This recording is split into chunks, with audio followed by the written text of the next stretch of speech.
বীরভূমের সাঁইথিয়া থানার অন্তর্গত বাতাসপুর গ্রামে আজ ভোরবেলায় এক চাঞ্চল্যকর ঘটনা সামনে আসে। গ্রামেরই একটি ঝোপের ভিতর থেকে আনুমানিক 8 থেকে 10টি তাজা বোমা উদ্ধার হয় বলে স্থানীয় সূত্রের খবর। ঘটনাটি ঘটেছে বাতাসপুর রেলগেটের কাছাকাছি এলাকায়। বোমা উদ্ধারের খবর ছড়িয়ে পড়তেই এলাকা জুড়ে তৈরি হয় আতঙ্ক।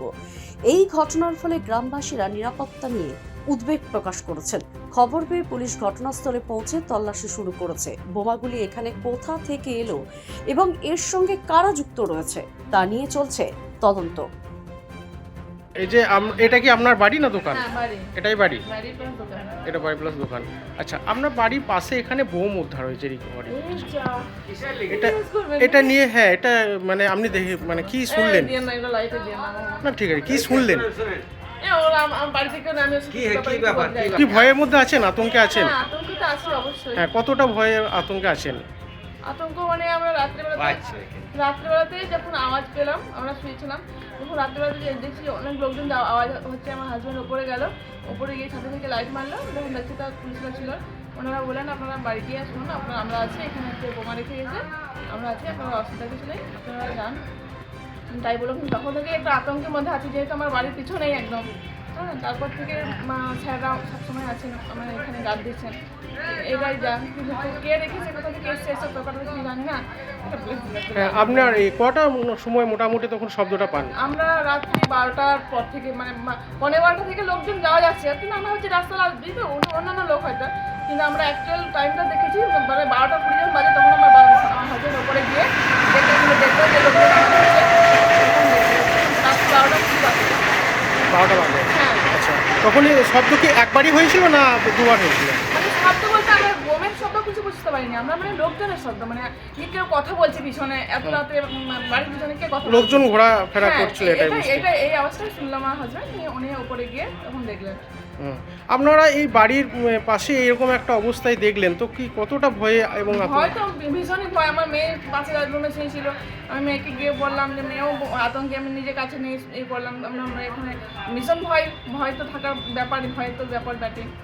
কিন্তু কীভাবে যে কে কোথা থেকে এসে এইভাবে বাড়ির পিছনে রেখে গিয়েছে, মানে এর জন্য তো আমরা খুবই দুঃখিত। কোথা থেকে কী হয়ে গেছে, জাস্ট কিছু যদি হয়ে যেত তাহলে জাস্ট আমার বাড়ির পিছনেই একদম, মানে জায়গাটা খুললেই এই এটা দেখতে পাচ্ছি, মানে ঘাবড়ে গেছি আমরা। আপনার কি নাম? আমার তো ফরিদা বিবি। ফরিদা বিবি। যেটা আমি বলুন, এইখানে ব্যাপার হচ্ছে এখানে শান্তপ্রিয় জায়গা। এখানে এখনো পর্যন্ত কোনো রকমের সমস্যা অশান্তি কিছু ঘটেনি। আপনি এসেছেন, আপনাকে আমি তো চিনি না, জানি না, আপনি এখন ভিডিও করছেন, আমি কোন চ্যানেল থেকে বলুন। তো গণ্ডগোল কখনো হয়নি। বাতাসপুর শান্তপ্রিয় জায়গায় চাইছি শান্তভাবে থাকুক, যাই ঘটছে সেগুলো যেন না ঘটে। হ্যাঁ, এতদিন পর্যন্ত কখনো কোনো রকমের খারাপ এর আগে ঘটেনি।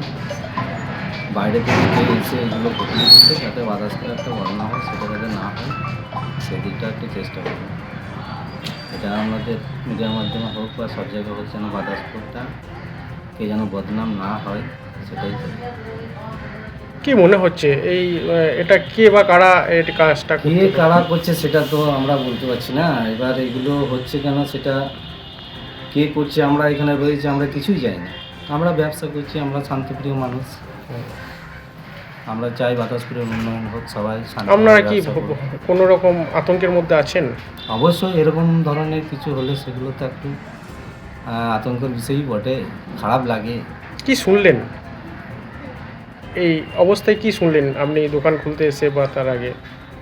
আমরা যখন এইগুলো শুনছি তখন নিশ্চয়ই একটা বিষয় লাগছে যে যেখানে কোনো কিছু নেই, একটা শান্তিপ্রিয় জায়গা, সেখানে হঠাৎ করে কোনো রকমের ঝামেলা নেই, অথচ সেখানে এরকম কোনো একটা কিছু বিষয় উঠে এলে সেটা সবার মনেই একটা আতঙ্ক এবং খারাপের বিষয়ই দেখায়। কি মনে হচ্ছে রাজনৈতিক কোনো উদ্দেশ্য প্রণীত? দেখুন, সেই বিষয়টা তো আমি বলতে পারবো না, কারণ আমরা রাজনীতির সঙ্গে কিন্তু যেই বা যারাই করুক বা যেখানে ভাবেই হোক, সেটা যেন বন্ধ হয় সেটাই চাইছি। এটা কি ফ্লুডের মধ্যে পড়ছে? ফ্লুড হ্যাঁ, পঞ্চায়েতের হিসেবে আমাদের এই এলাকার একটুকুর মধ্যে মনে হয় এই এলাকাটা পুরোটাই পঞ্চায়েতের আন্ডারে আছে। আপনার কি নাম? আমার নাম আব্দুল্লাহ কাস। বাড়ি এখানে? না, আমি এখানে ব্যবসা করি, ভাড়া বাড়ি আছি। দ্য সহজ পাঠ, সহজ কথা, সঠিক তথ্য।